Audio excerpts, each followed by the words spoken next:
Hey, thanks so much for joining me this morning for my God Time devotional thought. I'm Pastor Paul on staff at the church, and I just want to share with you some things that's been going on with me over the last few months, all in the name of having a stinking attitude.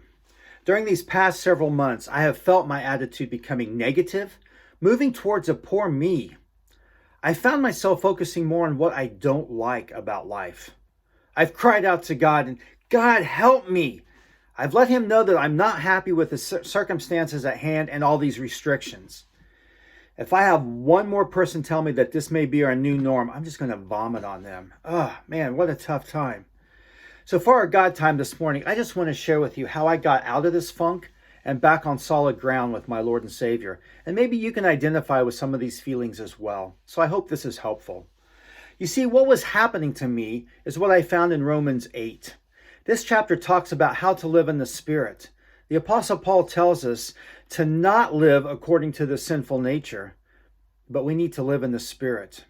Verse 5 says, "Those who live following their sinful selves think only about things that their sinful selves want." It's easy to think of the sinful life as one of the hardcore sins like drugs, alcohol, sexual thoughts, which I wasn't struggling with those. But you see, sin also includes a negative heart attitude, cold heart, selfishness, discontentment.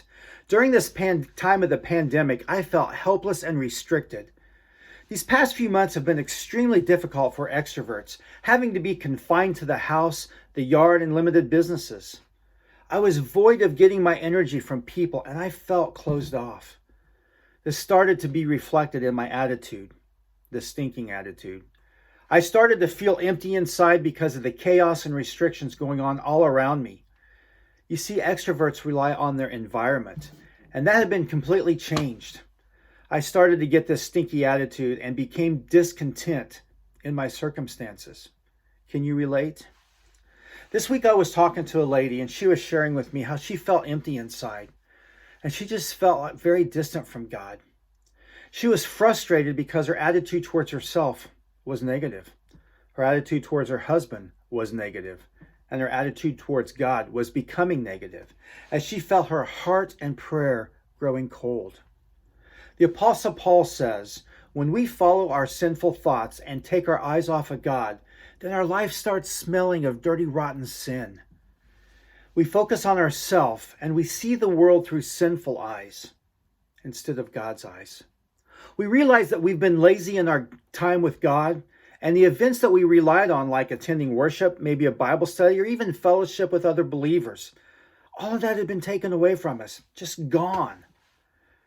I came across this thought in Rick Warren's book, The Purpose-Driven Life, and he said, "The way you think determines the way you feel, and the way you feel influences the way you act." Let me say that again. The way you think determines the way you feel, and the way you feel influences the way you act. So I was allowing my thoughts to be negative and my feelings became cold. Then I started pouting and feeling sorry for myself. Then I read the rest of verse 5, and it says, "But those who live according to the Spirit have their mind set on what the Spirit desires." So I had to ask myself, what do I desire?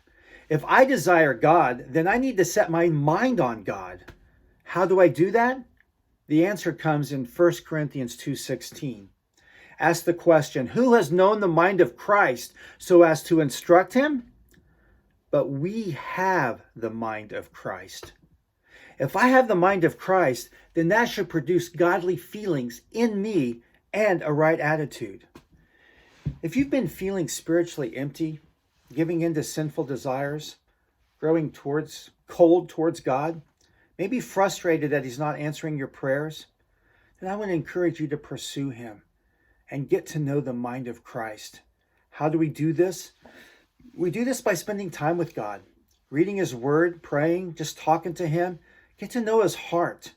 He's there to love you, and he's here to love me. He can change our stinking attitude. I pray that this is helpful for you today. I encourage you to spend some time with God and just share with him how you're feeling and see what he says to you. Experience his love and let him come in and change your stinking attitude. God bless. Have a great day.